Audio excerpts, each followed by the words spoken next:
Kalau ada teman-teman lain buatin saya RGTV channel. Itu isinya refleksi, pembicaraan, tapi itu bukan cuma politik. Karena di situ mereka sebut tagline-nya Politics and Beyond di RGTV itu yang baru seminggu ini. Lalu jadi heboh tuh. Di situ ada soal culture, soal seks, soal naik gunung juga banyak di situ tuh. Tapi memang edisi pertama itu Pak Luhut. Jadi saya wawancara dia tuh. Orang bilang hajar dong, ya nggak bisa lah masa saya host hajar dia nggak. Nanti orang nggak mau datang lagi. Tapi tetap saya ingin tuntun supaya kita sebagai bangsa itu tumbuh dalam pertengkaran pikiran, bukan pertengkaran dendam itu.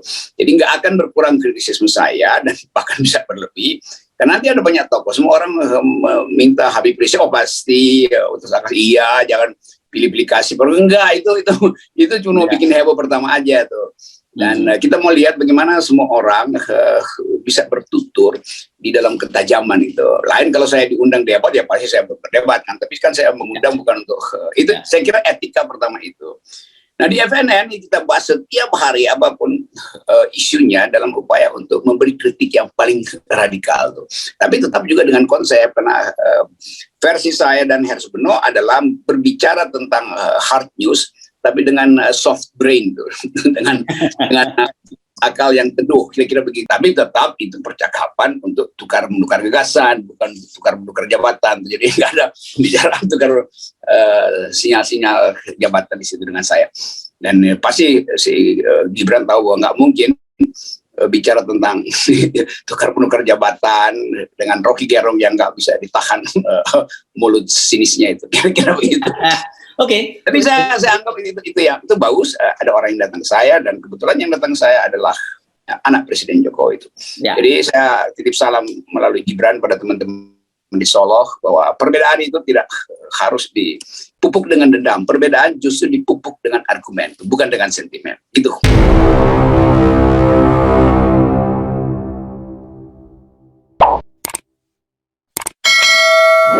Halo, apa kabar Anda semua? Ketemu di akhir pekan. Wah, akhir pekan ini pasti banyak yang nunggu-nunggu nih. Karena ada dalam 2 pekan terakhir ini Bung Rocky Gerung sedang jadi sorotan publik. Apalagi kemarin ada Gibran Rakabuming, ini putra Pak Jokowi, wali kota Solo, datang ke Koneng. Terus sebelumnya ada wawancara dengan Pak Luhut sampai 2 episode segala macam itu. Saya kira Anda mesti jelasin, karena orang bertanya-tanya, ini kelihatannya Rocky sudah mengkhianati perjuangan, gitu. Oh, Rocky sudah mulai main dengan kekuasaan. Itu yang banyak sekali pertanyaan. Kalau nggak percaya, Anda bisa saya tunjukin nih WA-nya, banyak banget nih yang masuk ke saya. Bahkan teman-teman dari luar negeri juga banyak yang langsung ngecek saya itu, Bung Rocky. Ya, saya ngerti psikologi teman-teman saya, atau bahkan musuh-musuh saya itu. Yang mesti saya terangkan adalah saya tidak mendekat pada kekuasaan. Yang terjadi kekuasaan mendekat pada saya itu beda ya.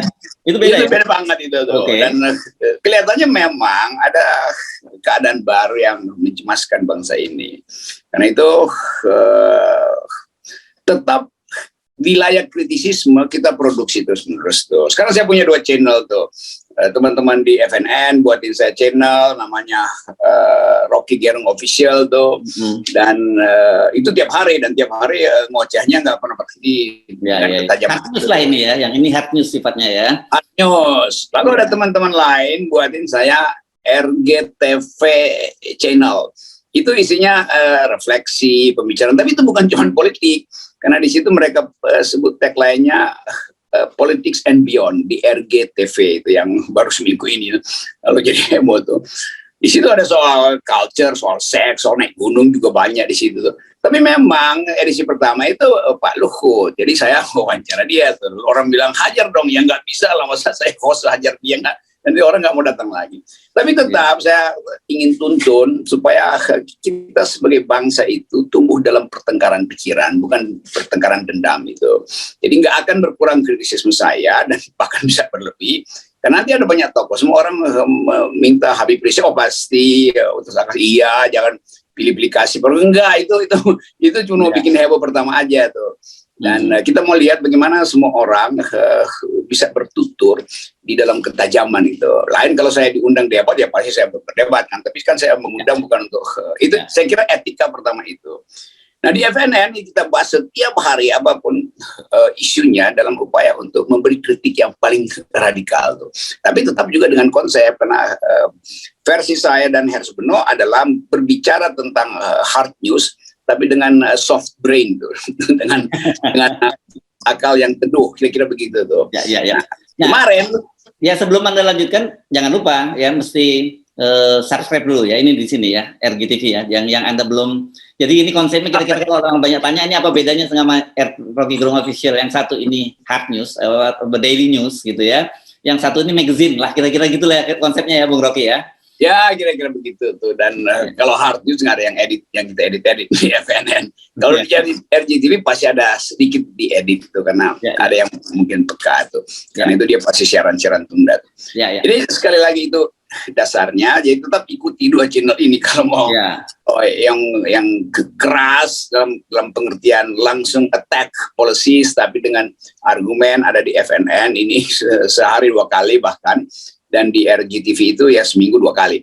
Dan itu temanya itu di RGTV itu, RGTV channel itu varietiesnya, variasinya banyak-banyak. Cuman kebetulan kemarin duluan soal politik, tapi nanti juga banyak soal seks, saya bahas soal seks, soal kuliner, mau gaya hidup, macam-macam lah. Sebagai apa tadi istilahnya di jurnalis magazine?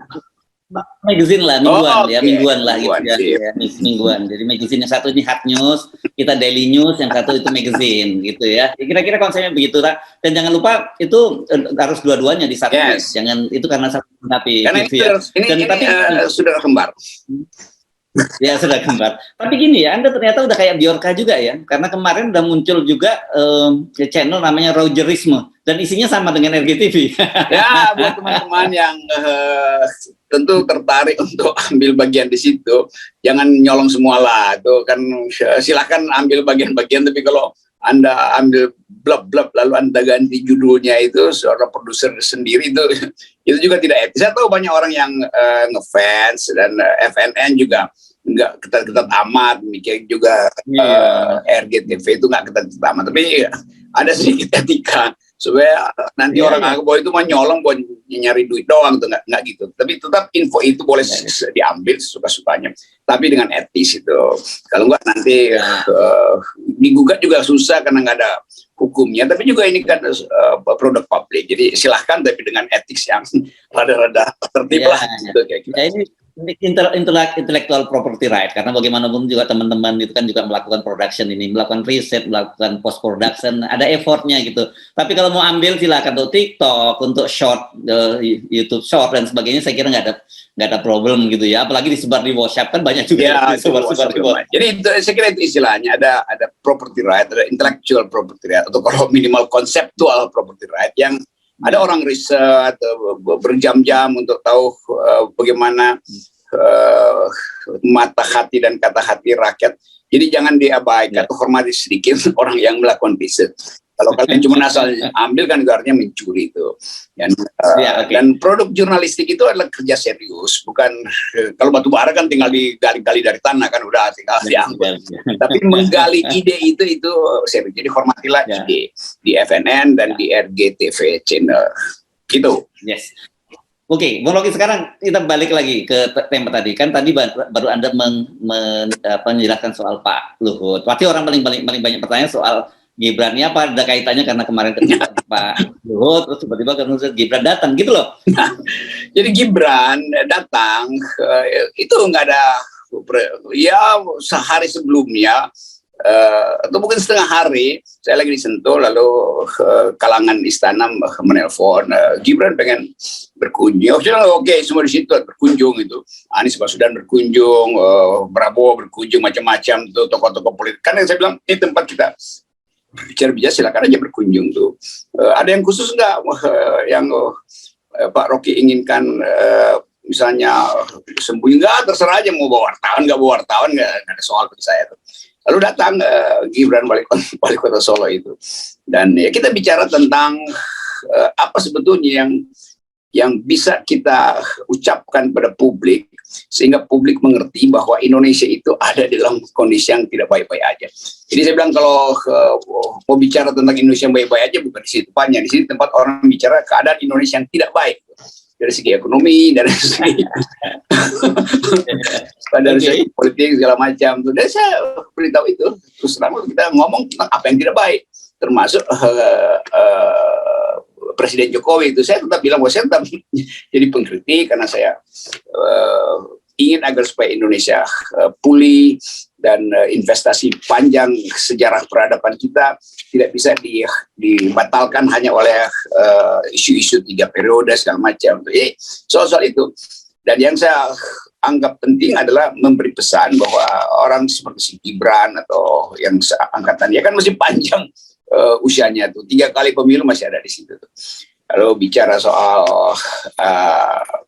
apa benar fungsi partai politik sekarang jalan tuh, dan Gibran juga kasih otokritik terhadap keadaan partai politik.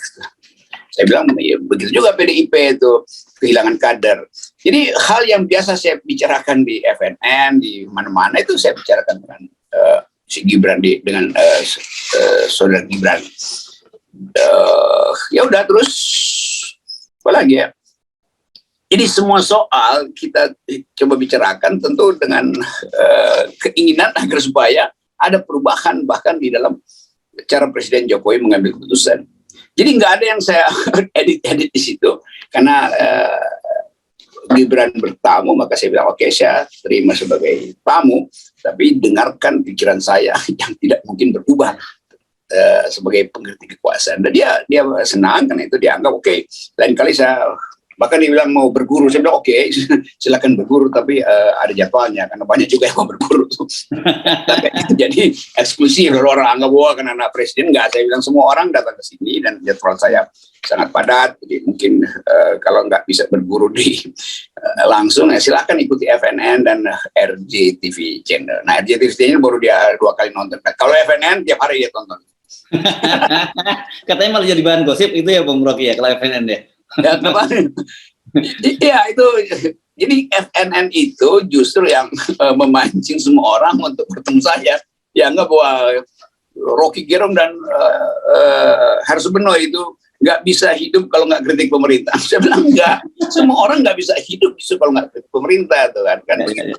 Jadi kita menghidupkan oposisi itu. Ya. Dan saya anggap ya itu hal yang biasa. Lu orang wartawan bombardi saya itu ngapain mau jadi reshuffle kabinet ya, Bang Rocky udah berubah ya. Terus jadi ada kecemburuan sebetulnya tuh, baik cebong maupun kadrun cemburu. Berapa lama sih? Berapa lama sih biasa? Ya. Berapa lama sih ngobrol sama Gibran kemarin? Ya ada hampir 2 jam tuh, panjang itu. Lama dong ya. Lama itu. Oke. Tentu orang akan pasti ada yang sembunyi, ada beberapa masih itu. Kalau begituan ya udah saya udah bocorkan ke FNN tapi nggak ke semua. Oke, tapi yang jelas clear nggak ada deal, ya nggak ada upaya menarik Anda ke kubu pemerintah gitu, nggak ada. Dan saya pun juga ditanya orang kalau toh ada, saya bilang saya jamin itu nggak akan berhasil. Saya bilang begitu ya. Nah itu kalaupun ada nggak akan berhasil, dan saya kira Gibran tahu itu nggak akan berhasil. Dan saya kira dia datang memang hanya untuk ya soal pertama untuk bicara tentang keadaan, dan ya bagus-bagus saja nggak ada. Jadi kunjungan Gibran itu betul-betul incognito itu dan nggak ada urusan dengan soal-soal high politics. Ya. Semua itu yang saya anggap bahwa kalau bangsa ini kita tuntun dengan pikiran, maka perubahan politik justru bisa berlangsung ya baik-baik aja, adem-adem. Tapi kalau kita mulai dengan dendam, itu juga saya terangkan, nggak mungkin bangsa ini tumbuh kalau ada dendam tuh. Dan memikirkan Indonesia kan harus dipikirkan dengan konsep, bukan sekedar dengan hoax, dengan buzzer kiri kanan tuh.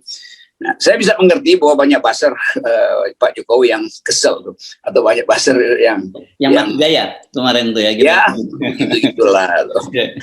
Oke, tapi saya kira kan gini, ini menurut saya lepas dari bagaimanapun juga, saya mesti apresiasi pada Gibran. Karena dia datang pada orang yang dia tahu setiap hari, pagi sore mengkritik bapaknya. Menurut saya kan ini juga luar biasa juga. Kan? Betul. Jadi saya tanya ke dia awal itu, Anda ngapain temui saya? Kan di kalangan istana saya dibenci gitu, dan dia menganggap bahwa ya itu lain aja. Dia merasa dia anak muda yang ingin tidak terlalu terpengaruh dengan keadaan istana. Saya kira anak ini, bukan anak ini, Pak Wali Kota ini, gitu saya anggap muda sekali kan buat saya, dan dia berupaya untuk bikin distingsi dengan keluarga istana tuh. Saya masih nyinggung, tapi ada oligarki, ada disebut-sebut macam-macam itu. Dia merasa oke, kalau itu problem saya silahkan dipersoalkan secara hukum. Jadi ya fair enough gitu kan. Tapi saya tahu pasti ada orang yang mulai mengintai, wah itu pasti ada deal macam-macam itu, baik dari pihak sana maupun pihak sini. Tapi saya yakinkan bahwa saya lebih suka mengatur daripada diatur. Saya mengatur dengan pikiran itu. Jadi biasalah langsung kontroversi. Ada apa Rock? Segala macam tuh, ada yang benci, ada yang benci. Ya udahlah, saya anggap bahwa kan kita udah terlatih untuk diombang-ambingkan, tapi tetap layar terkembang lurus ke arah 0%. Dan saya kira kalau Anda mengamati perbincangan kita di FNN ini, tidak hanya channel Rocky Gerung Official, tapi channel-channel lain, sebenarnya kan kita mendorong bahwa bagaimana bangsa ini kita bisa berbeda pendapat, bisa berbeda pilihan politik, bisa berbeda latar belakang apapun kita, yang penting kita bisa bercakap-cakap gitu kan. Itu yang terjadi, yang hilang kan daripada bangsa ini sekarang ini. Nah, itu intinya. Jadi narasi bangsa itu harus dilakukan secara dialektik, nggak bisa satu arah itu.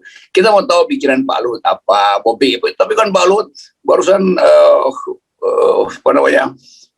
promosikan baterai yang dia juga punya kepentingan. Oh iya, saya bilang itu juga ada di FNN, kita bahas setiap hari, itu nggak ada kita lolos itu.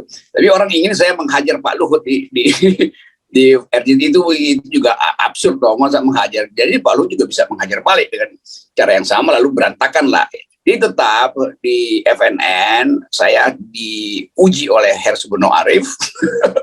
Kalau di RCTV saya menguji orang lain, tapi menguji dalam rangka tadi percakapan supaya tumbuh pemahaman kan. Itu. Padahal sebetulnya kan kalau ada oposisi kan nggak ada soal, kita nggak akan ngoceh-ngoceh beginian kan. Tapi justru karena Pak Jokowi tidak menghendaki oposisi, maka terjadi ketajaman pikiran di mana-mana tuh, dan kritik akan berhamburan tuh. Nah konteksnya saudara Gibran paham itu, karena saya terangkan di awal, karena nggak ada oposisi maka saya harus kasih kritik tuh. Jadi sekali lagi itu semacam percakapan dari wakil istana yang ingin mengetahui secara lebih akrab apa sebetulnya pikiran di luar istana. Saya kira ya, konteksnya begitu sebetulnya tuh, dan orang langsung anggap Pertanyaannya, apakah setelah ini Anda juga akan datang ke Solo, seperti karena saya lihat banyak menteri loh yang datang ke Solo. Iya, kalau saya datang ke Solo itu pasti karena ya oke, saya mau tahu apa yang ada di Solo. Tapi kan menteri datang ke Solo untuk nunggu di reshuffle kan. Saya datang ke Solo untuk mereshuffle semua menteri. Ya. Nah, jangan sampai kaget nanti one day tiba-tiba kita pas jalan ke Solo dan kemudian kita mampir ke tempat Gibran gitu kan, dan kemudian orang wah bener deh, Rocky memang udah berubah gitu. Itu bukti bahwa akhirnya orang masuk dalam fanatisme pada Jokowi, bisa juga fanatisme pada saya kan, atau fanatisme pada FNN. Itu nggak bagus. Tetap kita ingin dari awal saya selalu terangkan bahwa pikiran itu hanya disebut pikiran kalau dipertengkarkan. Kalau nggak ada pertengkaran pikiran, artinya orang-orang sama-sama sedang berdoa. Orang yang berdoa nggak boleh bertengkar. Gitu kan. Jadi tetap nggak ada yang berubah, dan ya pastikan aja dari hari ke hari itu kita lihat nggak ada yang saya bahkan insinuasikan untuk ngemis kekuasaan itu.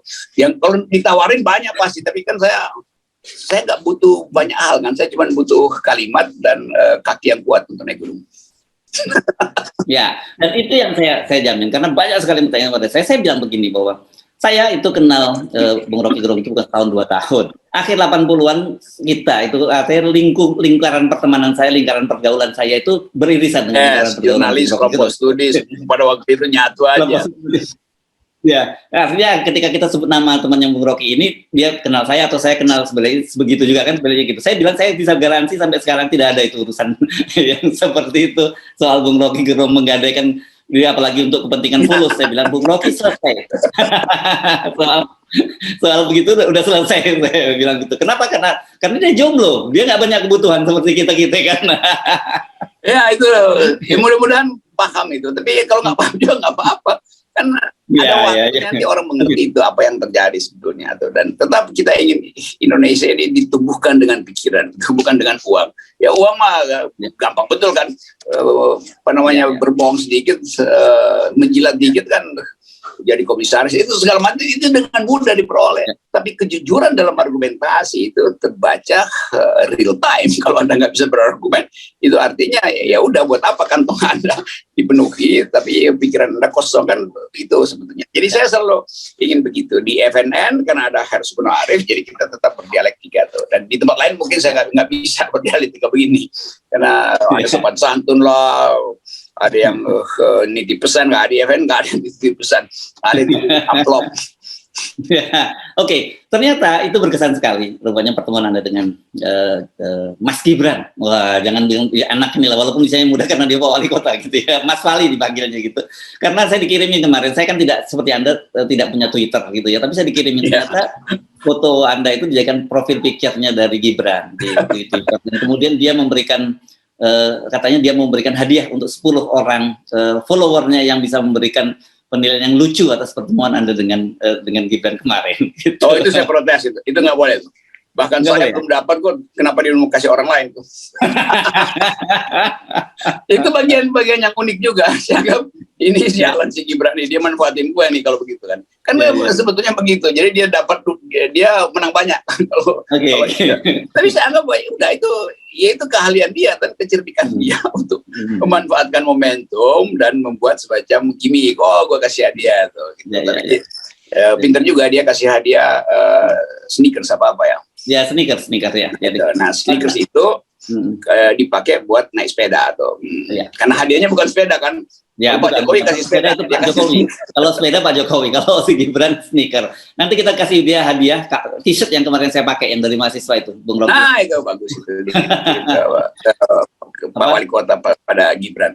Ya, dan yang saya kira ada hal yang bagus karena dia sedang mengorganisir millennials untuk menjadikan Solo sebagai kota yang melek digital, melek human genome, melek artificial intelligence. Saya bilang oke, bagus saja, kan itu ide bagus, kita dorong. Silakan Anda lakukan itu, karena suatu hari orang akan ingat ada kota yang disebut kota yang berpikir, itu kota intelektual. Jadi bahkan saya kritik ibu kota, mending jadikan Solo sebagai ibu kota milenial daripada membangun ibu kota negara di Kalimantan Timur, karena millennials berpikir tentang justice, environment, digital, teknologi, human genome, artificial intelligence. Nah, dia sebagai anak muda yang potensial untuk memimpin Solo dengan ide itu, karena memang eranya ada di dia. Tapi tetap itu percakapan untuk tukar-menukar gagasan, bukan tukar-menukar jabatan. Jadi nggak ada bicara tukar sinyal-sinyal jabatan di situ dengan saya.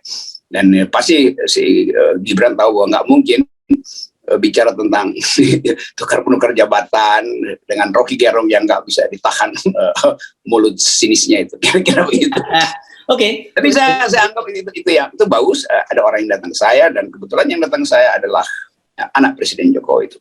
Jadi saya titip salam melalui Gibran pada teman-teman di Solo bahwa perbedaan itu tidak harus dipupuk dengan dendam. Perbedaan justru dipupuk dengan argumen, bukan dengan sentimen. Gitu. Oke, jadi kita padatkan informasi tentang pertemuan Anda dengan Pak Luhut, pertemuan Anda dengan Gibran dalam waktu sekitar 20 menit. Bagi Anda yang percaya dengan informasi ini, syukur alhamdulillah, yang nggak percaya juga nggak apa-apa gitu ya. Waktunya akan membuktikan, dan sebagai bukti bahwa kita tetap tidak berubah meskipun Anda sudah bertemu dengan Pak Luhut dan Gibran, kita tetap kawal 0%. Ya, Bung Rocky.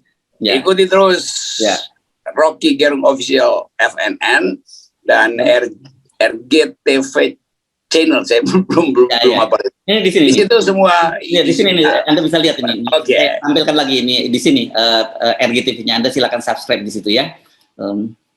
Oke, baik, makasih Bung Rocky. Yo.